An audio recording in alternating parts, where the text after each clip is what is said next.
So I'm going to show you how to hang clothes, how to hang them properly. So kid size hangers should be with the little kid size stuff. I find roughly around size 5, size 6 is where you should move up to adult hangers. Anything smaller will be on the little kid hangers. Larger than that can go on the adult hangers.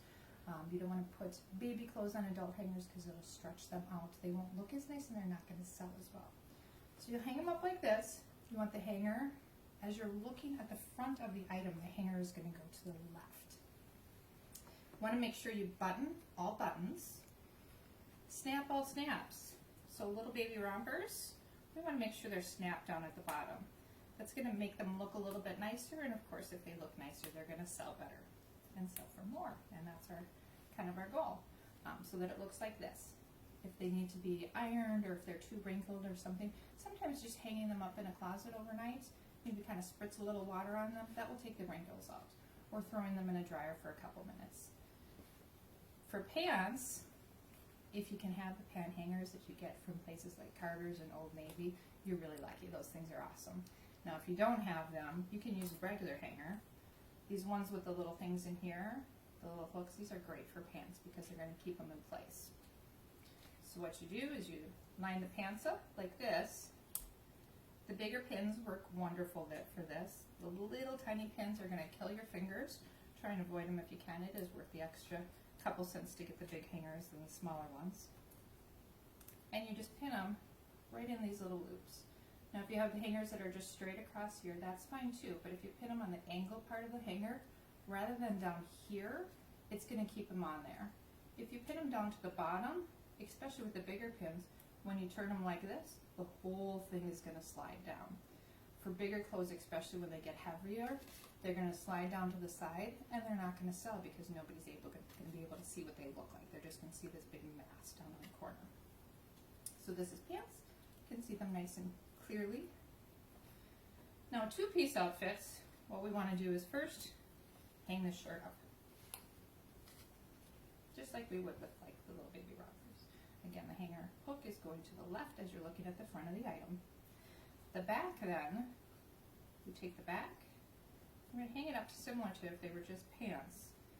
But we're going to hang them up right in the back so that the front of the back, whether it's pants, jeans, bottoms for a swimsuit like this, are facing out front. So you're going to see the front of the shirt and you'll see the front of the bottoms. And then you just pin them to the top of the hanger again. You want to make sure that you're going through both the shirt, the hanger, and the pants, all three. If you pin just to the material, what happens is the way the material is going to pull down, you risk getting holes in the material, or it's not going to look nice because this whole thing is going to be hanging down, especially with heavier items like jeans. It's going to pull down enough that the front of the thing is going to be up like this, the back is going to be hanging down like this, and it's just not going to sell. It's not going to look pretty enough for somebody to grab somebody's interest. So we want them to look nice and clean and crisp like this. The tags are going to go in the top left corner. We don't want to put them down here, or over here, or on the back. We want to have them all consistent on this corner of all your items.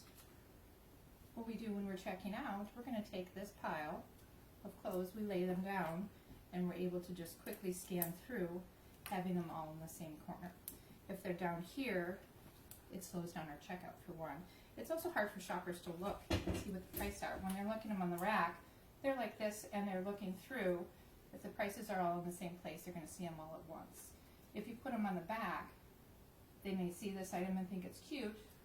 They don't know how much it is because they're not seeing the price. Or if you tuck them in here, they're not going to see it either if you tuck them into the tag.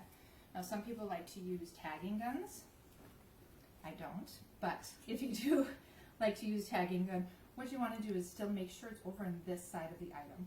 A good place to tag is on the seam right in here. Again, you don't want to tag to the front. One, it could, with knit materials especially, it could create a hole in there. And of course your item's not going to sell if it's got a hole in it. It probably would be rejected to begin with. But so here along the seam is a good place. You could do it on the tag of the item if you need to. If you do that, make sure that it is pulled out so that it's hanging in front and not tucked into the item, because it's not, we're not going to be able to see that at the register, and same with the shopper. They're not going to see that as well. That's cool.